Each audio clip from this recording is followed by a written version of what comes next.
Добрий день! Сьогодні ми поговоримо про вимову приголосних звуків і асиміляцію. Що ж таке асиміляція? Це уподібнення приголосних звуків за певними ознаками, за дзвінкістю, глухістю, м'якістю, за місцем та способом творення звуку. Розглянемо, як вимовляються дзвінкі звуки. Пам'ятаєте мнемофразу з попередніх уроків? Буде гоже гедзю у джаз. У кінці слова та перед глухими приголосними дзвінки не втрачають дзвінкості. Наприклад, народ, сторож, хліб, віз, ганж, гедзь, ніжка, обчислити, грядка, низка. Прошу звернути увагу, що у словах кіхті, дьогтю, легкий, вогко і нігті відбувається асиміляція за глухістю. Ці слова належать до винятків у вимові приголосних звуків. У цих словах і у похідних від них ми вимовляємо звуки г як х. Глухі ж звуки, які ми пам'ятаємо з мнемофрази «Усе це кафе, птах і чаша», перед шумними дзвінкими всередині слова вимовляється дзвінко. Наприклад, боротьба, хоча перевірочне слово для правопису – боротися, просьба, хоча просити.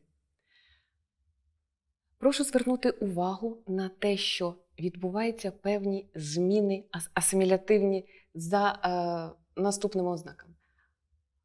К змінюється на г перед наступним дзвінким приголосним. Зокрема, у словах вокзал, рюкзак. Губні приголосні б, п, в, м, ф. Задньоязиковий і глотковий г, к, х, г і шиплячі ж чи ш. У кінці слова складу вимовляється завжди твердо, не оглушується. Перед голосним і вимовляються як напівпом'якшені. Ці звуки не можуть бути м'якими. Звуки передньоязикові д, т, з, с, ц, л, н, дз або де ти з'їси цілини дзинь, перед і м'якими приголосними вимовляються м'яко. Сіль, пісня. Подовжені шиплячі вимовляються як один звук. Ніччю, піддаща. Прошу звернути увагу, у цьому слові два подовження. Одне – це шиплячий звук ш, пом'якшений, а інший – твердий д. Звук в, який знаходиться на початку слова перед приголосними, або у кінці слова чи складу, вимовляється як у нескладовий і звучить як в, не губно-зубний в, а губний звук в. Вчора, став. У слові вчора звук знаходиться на початку слова, а в слові став в кінці. Розглянемо приклади. Синиця – м'якість приголосна.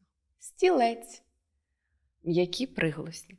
Рясно, зоря, бінокль, біль. Пильнувати. Прошу звернути увагу на такий момент, що у потоці мовлення прийменник разом із наступним словом вимовляється спільно і звучить як з порога, а не з порога, що відповідає правопису. Слово «зчистити» у вимові має звучати як «щистити». Сьогодні ми почали з вами розглядати вимову приголосних звуків, а саме асимілятивні зміни в потоці мовлення. Дякую.